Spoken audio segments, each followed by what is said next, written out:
Hello everyone, আসসালামু আলাইকুম। Welcome back to my another new blog. আমি আয়েশা। সবাই কেমন আছেন? আশা করি ভালো আছেন, সুস্থ আছেন। টাইটেল আর থাম্বনেল দেখে আপনারা আশা করি বুঝিয়ে গেছেন যে আমি ভিডিওটা ঈদ উপলক্ষে বানিয়েছি, আর কিন্তু আপলোড করতে অনেক দেরি হয়ে গেছে। তা সত্ত্বেও আপনাদেরকে রিকোয়েস্ট করব পুরো ভিডিওটা স্কিপ না করে ওয়াচ করবেন। ঈদ মুবারক। এটা 17 জুন সকালবেলায়, ঈদের দিন সকালবেলায়, মানে খুবই সকাল, 6:30 7টা বাজছে। আব্বা, সাফিন, আমার হাজব্যান্ড সব নামাজ পড়ার জন্য গোসল ফোসল করে রেডি হয়ে গেছে।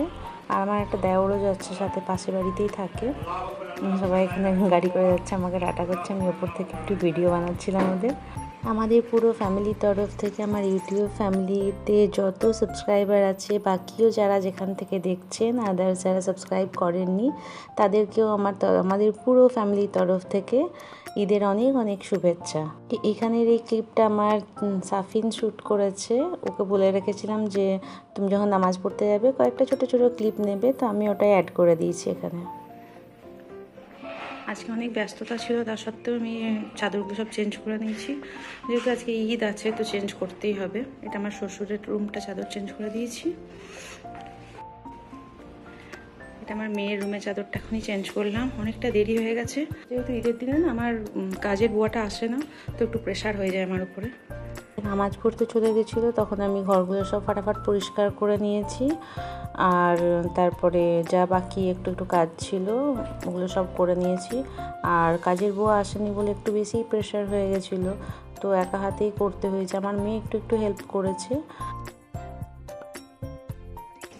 এক সাইডে এখানে ওয়াশিং মেশিনে কাপড় দিয়ে দিয়েছি, অনেকক্ষণ ধরেই ঘুরছে কাপড়টা। মাঝখানে একবার কারেন্ট চলে গেছিলো, তো ওর জন্য একটুখানি থেমে গেছিলো। এখানে বাসনপত্র সব ধুয়ে রেখে দিয়েছি, অনেক বাসন হয়েছিল, অনেক। দেখুন এখানেও জানলার পিঠেও এক গাদা রেখেছি, এখানেও আছে, কিছু গুছিয়েও নিয়েছি। আর এখানেও এক ছড়ি আছে। রান্নাও অলমোস্ট হয়ে গেছে, খালি তাহলেই বাগারটা দেবো আর একটুখানি আম কাটবো, ব্যাস তাহলেই হয়ে যাবে। একই সঙ্গে দৌড় ঝাঁপ করে সব কাজ মোটামুটি একসঙ্গেই করছিলাম বলতে গেলে, কখনো এদিকে কখনো ওদিকে ছুটে যাচ্ছি। তারপরে ওই করতে করতে 2:30 নাগাদ আমাদের লাঞ্চ হয়ে গেছিলো করা। তারপরে একটু রেস্ট করেছিলাম। সন্ধ্যাবেলায় আমার ননদ এসেছিল, ওদের সঙ্গে একটু গল্প করলাম। আজকে অ্যাকচুয়ালি আমাদের কুরবানি তো হয়েছিল না, তো যেহেতু কাজের বুয়া আসেনি ওর জন্য প্রেশার হয়ে গেছিলো, আদারওয়াইজ কাজ কমই ছিল। ঈদ মুবারক। কেমন আছে সব? ভালো। আর হাম্মাদ? হ্যাঁ আলহামদুলিল্লাহ। আমরা এলাম পরশু। হাম্মাদ কই? এই মাখন এরকম করে হাম্মাদ কই? হাম্মাদ মাখনটা আগে বলো, বলে ক্ষীর হ্যাঁ।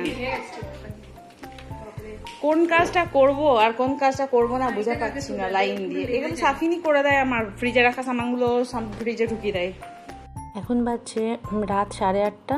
আমি ডিনারের জন্য একটুখানি টিকিয়া বানাবো। ওর জন্য ছোটো ছোটো করে পিস করে গোস কেটে নিয়েছি। ওতে ধনেপাতা, কাঁচা লঙ্কা, কাঁচা পেঁয়াজ, আদা রসুন বাটা, নুন আর একটু রোস্টেড বেসন করে ওটাকে ভালো করে গ্রাইন্ড করে নিয়ে ওর মধ্যে কুচি কুচি পেঁয়াজ আর ধনেপাতা দিয়ে 6-7 মিনিট মতন ভালো করে মাখিয়ে নিয়েছি, তাকে মশলাগুলো একদম ভেতর অবধি ঢুকে যায়। আর তারপরে হাতেতে একটু তেল দিয়ে এগুলোকে ফ্ল্যাট করে নিয়েছি। একটু বড় বড় করি আমি, কেন কি এগুলো তেলে গেলে শ্রিঙ্ক হয়ে যায়, দিয়ে ছোটো হয়ে যায়, তো ওর জন্য একটু বেশিই বড় বড় বানাই টিকিয়াগুলো আমি। দিয়ে তারপরে ওটাকে তেলটাকে মিডিয়াম গরম করে, বেশি গরম করলে কেন কি বাইরের দিকটা কালার ধরে যাবে আর ভেতর দিকে সেদ্ধ হবে না, ওর জন্য মিডিয়াম তেলটাকে গরম করে ওতে টিকিয়াগুলো দিয়ে দিয়েছিলাম। দিয়ে মিডিয়াম লো হিটে এটাকে এপিট ওপিট করে ভালো করে সেঁকে নিয়েছি।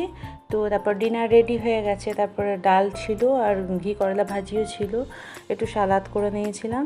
ডিনার শেষ হয়ে গেলে দিনও শেষ। নেক্সট খোরমা বানাচ্ছি, ওর জন্য এখানে দুধটা চাপিয়ে রেখেছি। দুধেতে একটু মিল্ক পাউডার দিয়েছি আর ফুল ফ্যাট দুধ নিয়েছি আমি।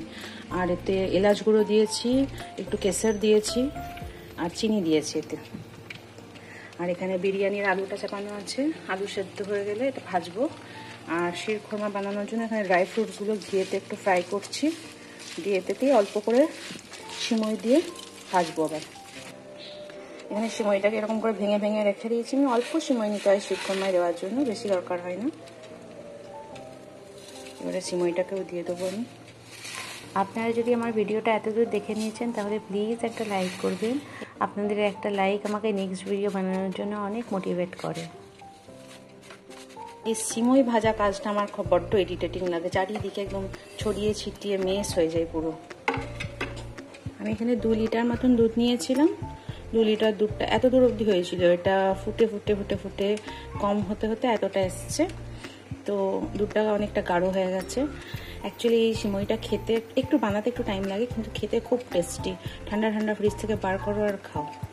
এখানে সিমইটাও ভাজা হয়ে গেছে অনেকটা, আর একটুখানি ভাজবো ব্যাস, আর একটু লাল করব করে দিয়ে এবারে দুধে দেবো। তারপর এবার আমি সিমইটা ঢেলেও দিয়েছি। এবারে এটাকে 4-5 মিনিট আর করবো রান্না, ব্যাস তারপরেই হয়ে যাবে। এটা এরকম হালকা ঝোল ঝোল মতনই থাকে, আর এটা যখন ঠান্ডা হয়ে যায় একটু গাঢ় হয়ে যায়, অনেকটা গাঢ় হয়ে যায়। খুব খুব খুব টেস্টি লাগে খেতে। আপনারা বানাবেন, ট্রাই করবেন, অনেক ভালো লাগবে। এখানে আমার একটা মিস্টেক হয়েছিল, এটা বলে দেওয়া খুবই দরকার। কেন কি আমি যখন এই শিরখোরমাটা বানিয়েছিলাম, এটা প্রথমে ঝোল মতন ছিল, কিন্তু 2 লিটার দুধ যেহেতু দিয়েছিলাম, আর সিমইটা একটু বেশি দেওয়া হয়ে গেছিলো, আমার আরও কম দিতে হতো। তোর জন্য দুধটা পুরো টেনে গিয়ে গাঢ় হয়ে গেছিলো। তারপরে আমাকে আবার 1 লিটার দুধকে ফুটিয়ে তাতে চিনি দিয়ে ওটাকে মেকআপ করতে হয়েছিল। তো আপনারা যদি এরকম কোয়ান্টিটিতে বানান তো অবশ্যই 3 লিটার দুধ ইউজ করবেন। এরপর আমি দুপুরবেলা একটু বিরিয়ানিও বানিয়েছিলাম, কেন কি হাজব্যান্ড আজই চলে যাবে, আজ কোরবানি দিয়েছে, আজকেই ও চলেও যাবে। তো ও চলে যাওয়ার পর বিরিয়ানি বানানোটা আমার ঠিক ভালো লাগে না। তো থাকতে থাকতে এর জন্য বিরিয়ানিটা বানিয়ে নিলাম, আর সাথে ওকে একটু দিয়েও ছিলাম যে ওখানে গিয়ে খাবে। সিমইও দিয়েছিলাম, বিরিয়ানিও দিয়েছিলাম। তাই অনেক লেট হয়ে গেছিলো, খেয়ে দিয়ে 1/2 ঘন্টা মতো রেস্ট করেই ও বেরিয়ে চলে যাচ্ছে। হেডফোনটা নিয়েছো? ইয়ারফোনটা? হেডফোনটা নিয়েছি। চার্জার? চার্জার নিয়েছি।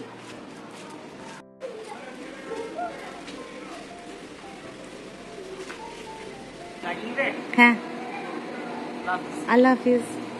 ফুল স্পিড করে দাও এসিটা, এসিটা ফুল স্পিড করে দাও,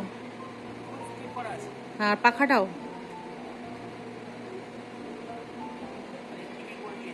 হ্যাঁ,